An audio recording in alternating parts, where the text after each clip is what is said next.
Welcome to GabTalks, where we provide tools, tips, and techniques to help your life and business be easier, better, and faster. Welcome, everybody. It's Sallie Wagner with High Frequency Mindset Podcast. And today I am very happy to introduce my guest, Gabriella Waterman. Gabriella, welcome. Hi, thank you. So you and I were catching up a little bit because it's been a while since we've touched base, and I'm thrilled to hear all the things that are going on with you. And I'm very happy to have you share it with all of the listeners. So just clue us in on what's going on with you. It's amazing. Oh my gosh, thank you so much, Sallie.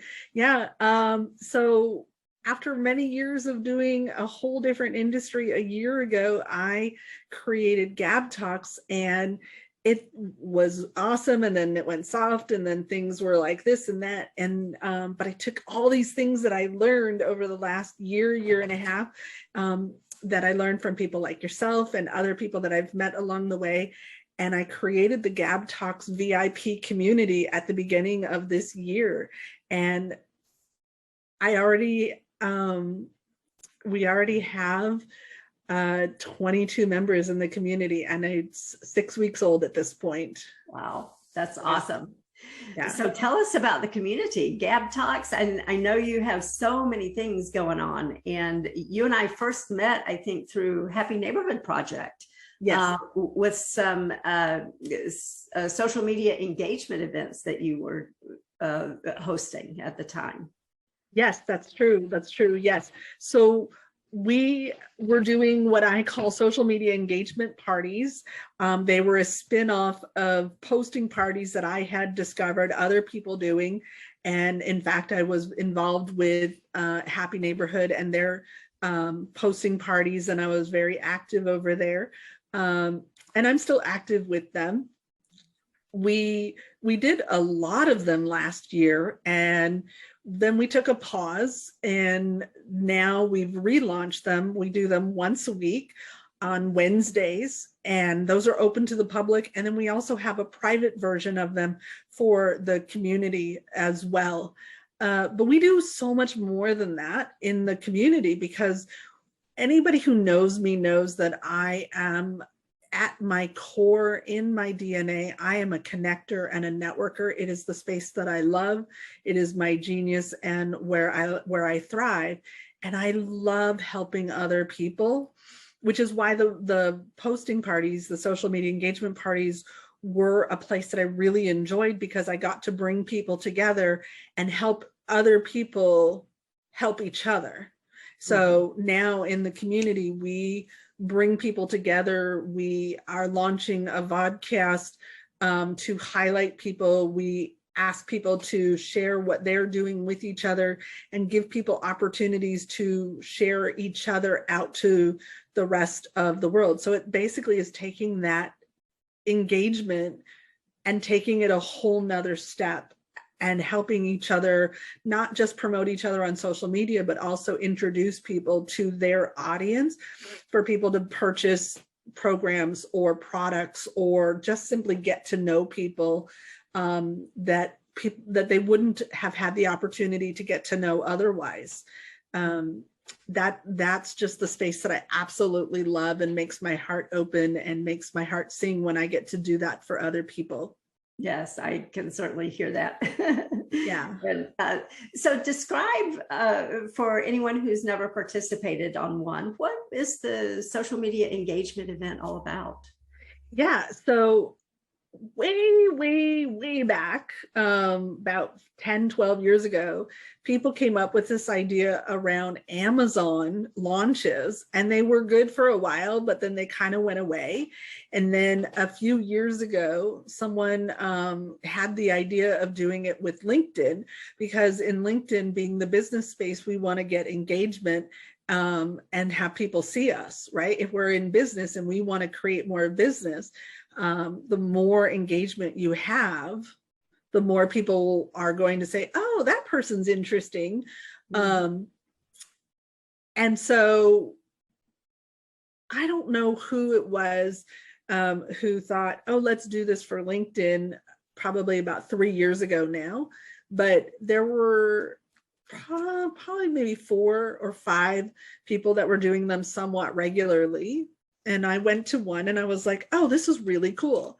So I crafted my own version. We turned it into a masterclass workshop instead of just people coming in and dropping links, because there were certain questions that kept coming up over and over and over again. And so we thought, well, let's create a class that teaches people how to make a quality post, how to engage on those posts, how to do different things and answer some of these questions that come up and take your social media to the next level. The other thing that came up was not everyone uses LinkedIn. So a lot of the people that came to these Zoom events were Facebook users, because that's the space that everybody knew. And Facebook has 2 billion users, whereas LinkedIn has 750 million users now, right? So we expanded it to be around Facebook and LinkedIn combo. And it works really well, because then if you play in both, you can put the post up for both. And if you only play in one, and the reality is people should be diversifying where they're seen. Most people will put 90% of their attention on one social media platform and a little bit on a second. But if you want to talk to people who are really big players in business, if you look, you'll see that they are across 10, 12, 15 different social media platforms.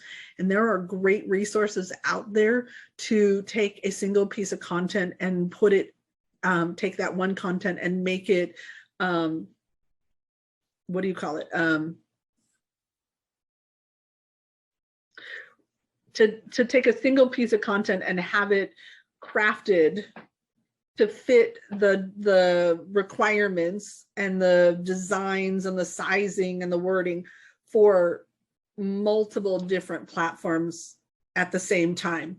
And the biggest players out there are putting one piece of content in 10, 12, 15, 20 different platforms, because they recognize that their audience is everywhere. One of the things I teach people is, regardless of where you like to and how you like to communicate, meet people where they are. Communicate with them the way they want to receive information.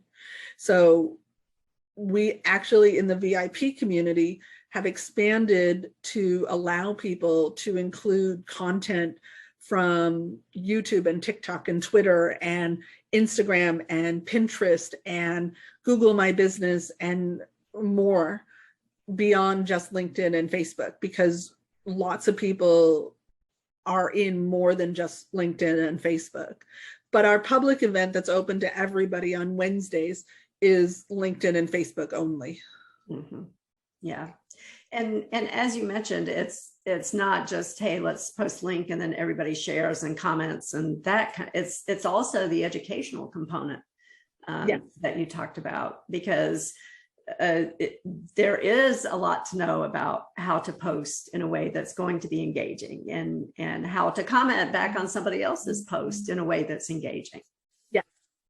Well, and the other thing that we do that I personally feel like I am probably the leader in doing this is, although it's a networking meeting, people don't come and give their 30-second pitch, and they don't drop their business card or brochure in the chat. And people are at a point where they don't really want to sit and watch someone teaching and have zero opportunity to engage. Right. So we teach a class and we don't do traditional networking. And yet at the end of what we do, people have made connections. People have conversations with people they never met before. People form and forge relationships out of that. They don't just go comment because someone dropped a link. They go connect with the people. They go have messenger conversations. They go have one-on-ones out of it.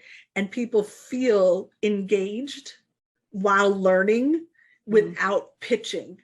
And I don't know very many groups out there that create that space that straddle the line between the two and make people feel like they're getting the engagement without just having a pitch fest. Most networking meetings out there, you have 30 seconds, 1 minute, 2 minutes to talk about yourself and what you do, hoping that someone's going to raise their hand and say, I want to learn more. Yeah. And everyone's sitting there giving their about themselves, hoping that every other person in the room is going to say, let's go meet. But most people aren't really taking it to that next level, right? And again, when you go to a place where it's a teaching and nobody gets the opportunity to engage with each other, people check out, they tune out there, or they just don't show up. So finding that place in between that people get to feel engaged and learn at the same time and create relationships is, again, a space that I feel like I've really mastered and am on the forefront of creating, that people seem to really be enjoying. Mm-hmm. Yeah, absolutely. And there's such a need for it. And because I go to a lot of networking events, as I'm sure you do, and it's almost like a race to see how many times people can put their information in the chat. Right. And it's like you copy it and save it, and then it's just like this long thing of the same contact information over and over. And it's how effective can that be, right? Yeah, I mean, I've had coaches talk about the idea that everybody shows up and they want to pitch their thing. They show up to sell and not to buy. Mm-hmm. And somehow we expect that every other person in the room is going to be completely opposite of us and going to like raise their hand. And it doesn't happen that way. You have to build these relationships. So the VIP community is about creating and building these relationships. The social media engagement is about building and creating these relationships in a somewhat organic way, but we bring people together and to kind of push it forward. And it's what I consider my unique spin and twist on taking what works and then making a little bit unique to create something that works even better. Yeah. I love it. So you're intentionally creating that environment so that things can grow organically. Yes, that is absolutely accurate. Yeah, fabulous. How did you get started in all this? You didn't start with social media queen. How did you? No, I didn't. On this path? Yeah. So what I tell people, part of my history is when I was a kid, I did a ton of sales, and I actually had a thriving business when I was 18, but I moved 5 hours from my mom and didn't know what I wanted to do other than I knew I wanted to be 18 and I didn't know how to be a business owner. And so my mom's best friend said, go learn accounting. And so I did. And I did that for 25 years. And I have a lot of personality to do accounting as an employee. So I decided to start my own business to business accounting practice. And it worked really well. I did it for 4 years. I had lots of people call me and say, can I hire you?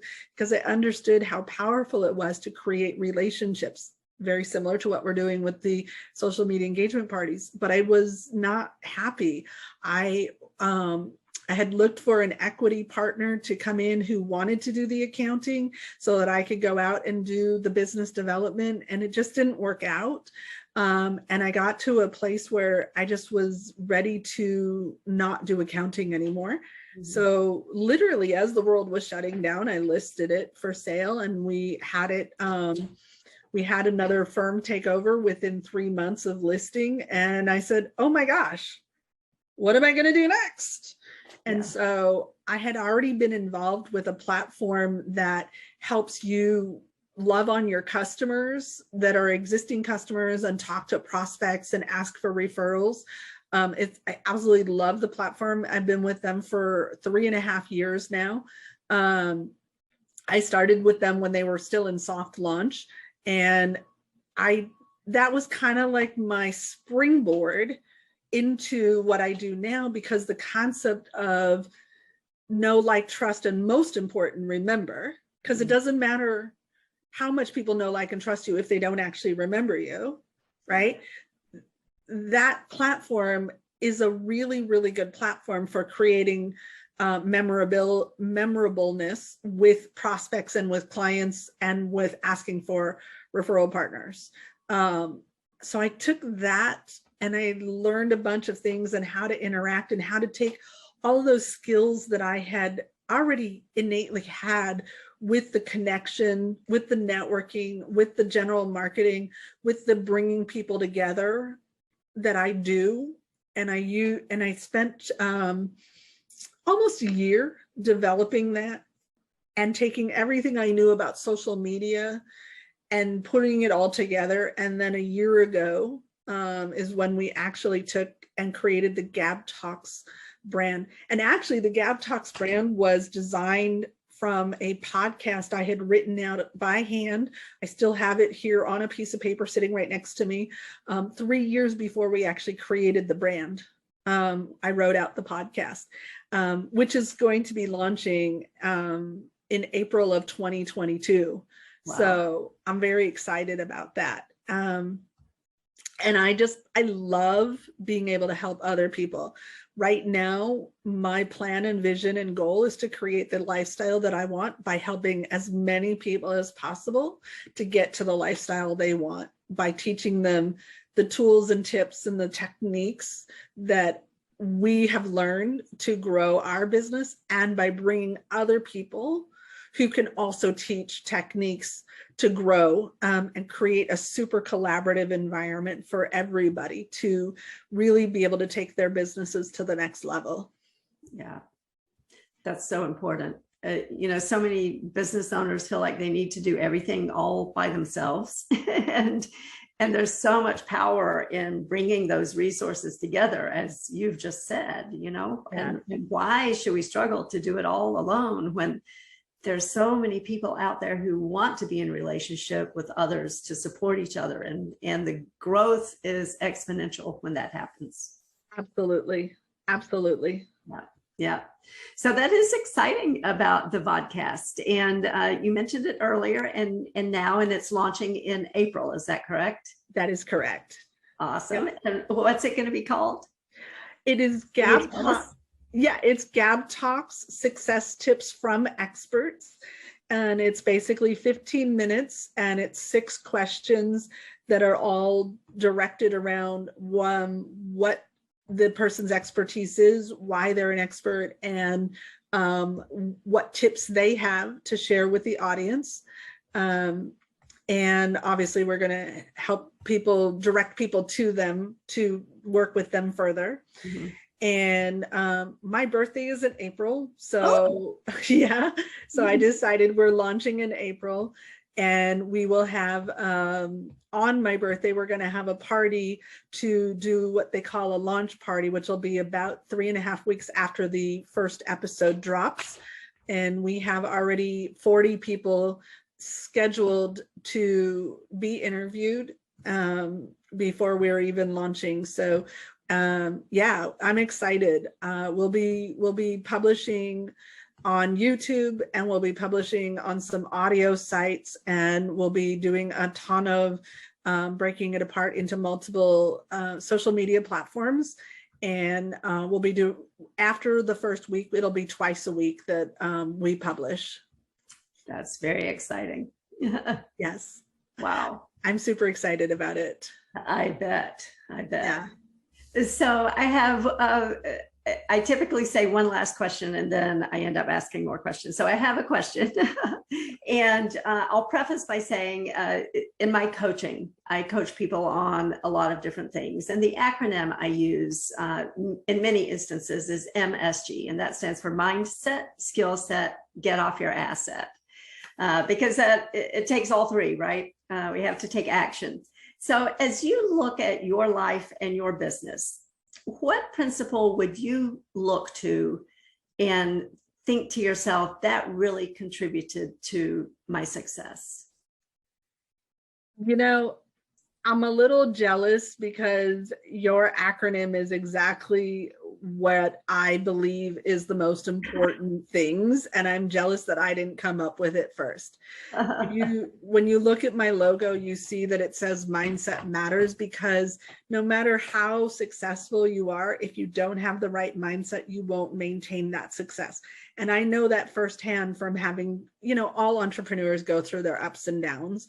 And I can tell you on my down days and having my mindset be right on my down days, being able to tap into that is huge in making the difference. There was a point in time in my own life where my mindset was really not good and I wasn't able to find any kind of success. And I've been really fortunate in the last few years to have some people to work with that has helped me get my mindset right. So even when I'm having my down days, I'm able to pick myself back up, dust off, and keep on moving forward. That has really brought me to the point where I'm finding success that I never had before. And it builds the skill set, like you said, and the asset, I love your acronym. Thank you. And I love the story that you just shared, because it is mindset. And you're right, in those kind of down days, because we're not always on top of the mountain. The mindset gets us through that. It does. It really does. Yeah. One of the things I do also, by the way, so if you don't mind, I'm going to share a book that I was introduced to years ago. And when I was in a kind of a really crappy place, maybe 3 or 4 months after, 5 months after everything shut down, I went and got my copy of this book out and I started writing I am statements. So it's called What to Say When You Talk to Yourself by Shad Helmstetter. Do you know the book? No, but I love the sound of it. Yeah. Yeah, the person who wrote it is Dr. Shad, S-H-A-D Helmstetter. He wrote it in the 80s, and it's really like how to craft your words to yourself so that you're saying the right things. We get hit by so many negative messages on a daily basis. We have to really say positive messages to ourselves. So I was in a pretty low place mentally for a couple of months, and I saw where I was and I was like, this has got to change. And I said, I made a commitment to myself that I was going to do 30 days.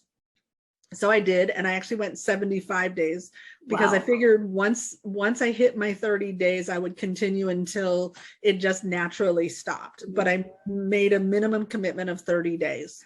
So it was huge in pulling myself out. And then I made a lot of progress and I kind of hit a wall and I said, I need to do my IMs again. So the next time I made a 60-day commitment, I'm on day 85 now. And I've missed 2 days. But I do one page in a notebook, and I don't remember who I was listening to who said, well, just sit twice a day for 10 minutes and do this. Well, if you're someone like me that goes 16 ways to Sunday and people call me an Energizer Bunny, sitting for 10 minutes to do something like that feels like the entire day. It's just not realistic. But what I do is I take out my notebook. It's just a standard spiral bound notebook. And I take it out in the morning and I start when I can. And throughout the day, I write in it. And so by the end of the day, I finish it. Some days I don't really start it until the evening because it's just a busy, busy day. But each day I work on it. Again, I'm on day 85 and I've missed 2 days because I just got so busy that I just completely missed those days. But if you pull it out and you work on it throughout the day, 1 page is not that much. It is about 10 minutes worth of writing. And I pulled many of my IMs out of the book that I mentioned, and then I kind of changed them up a little bit to fit me specifically, but he's got a ton of really good ones. You can Google them, or I'll bet if you talk to Sallie and her coaching, I'll bet she has a whole slew of them as well that she can offer to help people. Yeah. But I find that was one of the most effective tools, because again, no matter what you're doing, no matter what you're trying to craft, no matter what people are saying, what you say to yourself, how you have your mindset makes all the difference. And what you say outwardly isn't necessarily always what you're saying inwardly. Yeah. And what you say inwardly is what your brain, even if you're not verbalizing it and you're just saying it in your mind, that's what your brain hears. Mm-hmm. Yeah, and that's what it acts on. It does. And so we need to be vigilant. And I love your idea about doing it throughout the day, because sometimes, I do this myself, it's like, okay, I'm going to do it first thing in the morning, and then I put it aside and I get on with my day. And yet when you incorporate it throughout the day, you're bringing that mindfulness to the process throughout your day. And exactly. So it's more intentional. It's more, not in a bad way, but it's more in your face all the time, right? Instead of just, okay, I'm done and I've checked that off my list. And if you spend 2 minutes here and 5 minutes there, and by the time you get to the end of the day, you're mostly done, you don't feel overwhelmed by having to sit there and focus in on 10, 15 minutes of doing this, because it just becomes a little step throughout that you incorporate throughout your day. Yeah, which is very important, because that helps to reinforce it. And I coach people in that, when you're trying to instill a new thought pattern or a new behavior pattern, every time you do something that's in your daily routine, incorporate that thought or that statement or whatever it is. When you open your refrigerator door, or brush your hair, or brush your teeth, or pick up your car keys, anything that you do regularly throughout the day, every day, tie it to that thought and that affirmation, and it really helps to reinforce and make it real for you. Absolutely. Yeah. So, and your idea, I think, is very consistent with that. I just love it. Absolutely. Okay. So one last question. How can people get in touch with you? Because I know people are going to want to find out more about the executive program, the executive group, your social media engagement events, and how can they hear your podcast? Yeah, absolutely. So if you go to YouTube and look up GabTalks, that's where the vodcast will be. If you go to GabTalks.com, you can find out a ton of information. And for the VIP group, it's kind of long for me to say it, so I will give you the link for you to share, and people can check for that in the show notes. Yes, absolutely. And I will put all of this information in the show notes so that people can get in touch with you to get more information. Awesome. Thank you so much for being here today. Thank you for having me. I appreciate you. Oh, I'm so happy we're touching base again. And thank you, everybody, for listening. Make sure you tune in next time for High Frequency Mindset Podcast. Hey, thanks so much for watching. We hope you got value today. We want to give a huge shout out of gratitude to our contributors. Please make sure you click the subscribe button below, and don't forget to click the bell up above to get reminders when we add new content.